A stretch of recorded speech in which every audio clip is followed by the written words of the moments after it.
ବିଜୁ ଜନତା ଦଳ ତରଫରୁ ଅଗଷ୍ଟ 9 ରୁ ଆରମ୍ଭ ହୋଇଥିବା ଓଡ଼ିଶା ମୋ ପରିବାର ଆନୁକୂଲ୍ୟରେ ଜୀବନ ବିନ୍ଦୁ ରକ୍ତଦାନ ଶିବିର ବ୍ରହ୍ମଗିରି ବ୍ଲକର ଗୋଲଡ଼ା ବିବେକାନନ୍ଦ ସ୍କୁଲ କାର୍ଯ୍ୟାଳୟରେ ଅନୁଷ୍ଠିତ ହୋଇଯାଇଛି। ଉକ୍ତ ସଭାରେ ବ୍ରହ୍ମଗିରି ବ୍ଲକ ଅଧ୍ୟକ୍ଷା ନଳିନୀ ପ୍ରଭା ବରାଳଙ୍କ ସମେତ 100ରୁ ଊର୍ଦ୍ଧ୍ୱ ବ୍ୟକ୍ତି ସ୍ୱେଚ୍ଛାକୃତ ଭାବେ ରକ୍ତଦାନ କରିଥିଲେ ଏବଂ ଉକ୍ତ ଶିବିରରେ 70 ୟୁନିଟ୍ ରକ୍ତ ସଂଗ୍ରହ କରାଯାଇଥିଲା। ତେବେ ଏହି ରକ୍ତଦାନ କାର୍ଯ୍ୟକ୍ରମରେ ଯୋଜନା ବୋର୍ଡ ଉପାଧ୍ୟକ୍ଷ ସଞ୍ଜୟ ଦାସ ବର୍ମାଙ୍କ ନେତୃତ୍ୱରେ ସମାପନ କରାଯାଇଥିଲା। ଅଗଷ୍ଟ 9 କ୍ରାନ୍ତି ଦିବସରୁ ଅଗଷ୍ଟ 15 ସ୍ୱାଧୀନତା ଦିବସ ପର୍ଯ୍ୟନ୍ତ ବିଜୁ ଜନତା ଦଳ ରାଜ୍ୟ ସଭାପତି ଓଡ଼ିଶାର ମାନ୍ୟବର ମୁଖ୍ୟମନ୍ତ୍ରୀ ନବୀନ ପଟ୍ଟନାୟକ ଆହ୍ୱାନ ଦେଇଛନ୍ତି।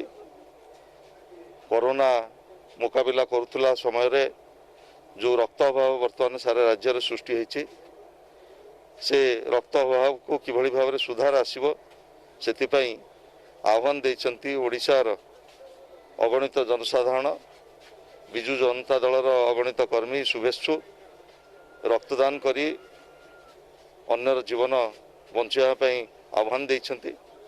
ଆଜି ଏ କଠିନ ସମୟରେ ବ୍ରହ୍ମଗିରି ବ୍ଲକର କୁସୁମେଣ୍ଟି ପଞ୍ଚାୟତରେ ରକ୍ତଦାନ କରୁଥିବା ବ୍ୟକ୍ତିମାନଙ୍କୁ ମୁଁ ସାଧୁବାଦ ଜଣାଉଛି। ଏଭଳି କଠିନ ସମୟରେ ସେ ଅନ୍ୟର ଜୀବନ ରକ୍ଷା କରିବା ପାଇଁ ଆଗେଇ ଆସିଛନ୍ତି ଏବଂ ଏଭଳି ଏକ ମହାନ କାମରେ ନିଜକୁ ସାମିଲ କରିଛନ୍ତି। ବ୍ରହ୍ମଗିରିରୁ ପ୍ରକାଶ ଚନ୍ଦ୍ର ତରାଇଙ୍କ ରିପୋର୍ଟ, ଉତ୍କଳ ଲାଇଭ୍।